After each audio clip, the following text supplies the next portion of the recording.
Hello dear student, কেমন আছো? I hope প্রত্যেকে শুধু ভালো নয় ভীষণ ভালো আছো।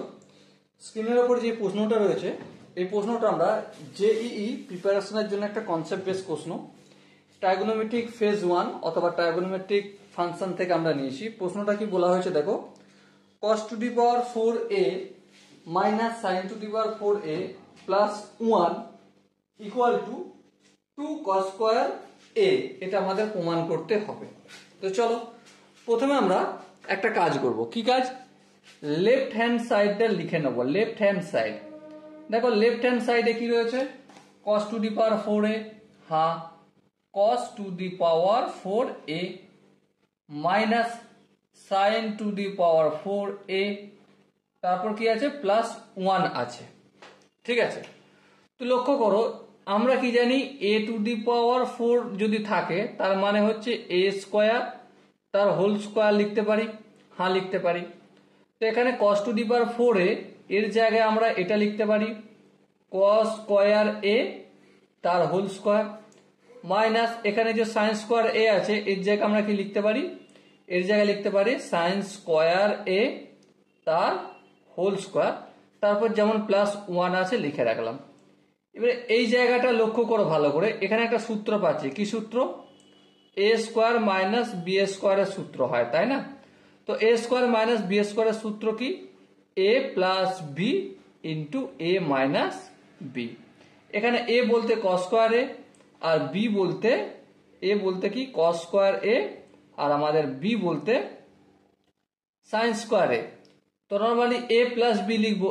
a বলতে এখানে cos square a plus sin square a, তাহলে a প্লাস বি হলো into a minus B. a বলতে cos স্কয়ার a মাইনাস সূত্রের মাইনাস sin স্কয়ার a লিখলাম। আচ্ছা, এখান পর্যন্ত কাজ মিলল।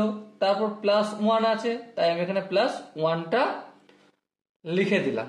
ওকে, এবারে দেখো, এবারে একটা আমরা আইডেন্টিটি জানি ট্রাইগোনোমেট্রির। ত্রিকোণমিতির একটা আইডেন্টিটি কি সেটা আমি এখানে লিখছি, sin square theta plus cos square theta equal to 1 হয়। হ্যাঁ ঠিক, তাহলে এখানে sin square theta plus cos square থিটার জায়গায় আমি 1 লিখতে পারি, হ্যাঁ লিখলাম, into cos square a minus sin square a আছে, হ্যাঁ ঠিক আছে। এবার দেখো আমি cos স্কয়ার এটা যেমন আছে তেমন রেখে দিলাম। এবারে এই জায়গাটা একটু ভাবো, কি ভাববে?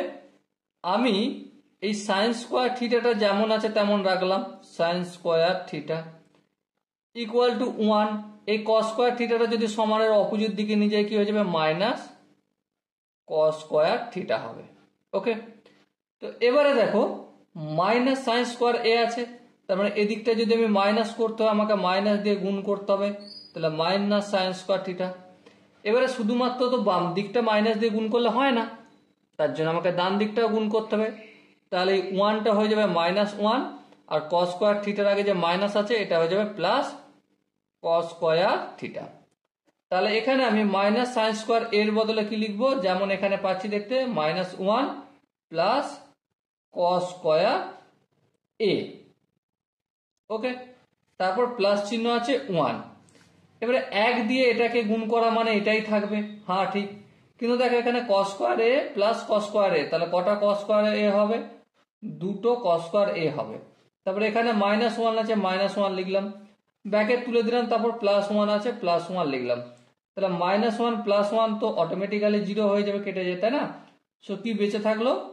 2 cos স্কয়ার a, আর এটাই আমাদের রাইট হ্যান্ড সাইডে লেখা রয়েছে, প্রমাণ হলো। Okay, so dear student, I hope প্রত্যেকে ভালো করে বুঝতে পেরেছো। যদি কোনো স্টেপ বুঝতে অসুবিধা থাকে তো অবশ্যই কমেন্টে জানাবে।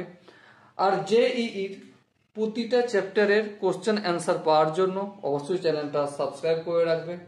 দেখা হচ্ছে নেক্সট ভিডিওতে, ততক্ষণ পর্যন্ত ভালো থেকো, সুস্থ থেকো এবং জয় হিন্দ।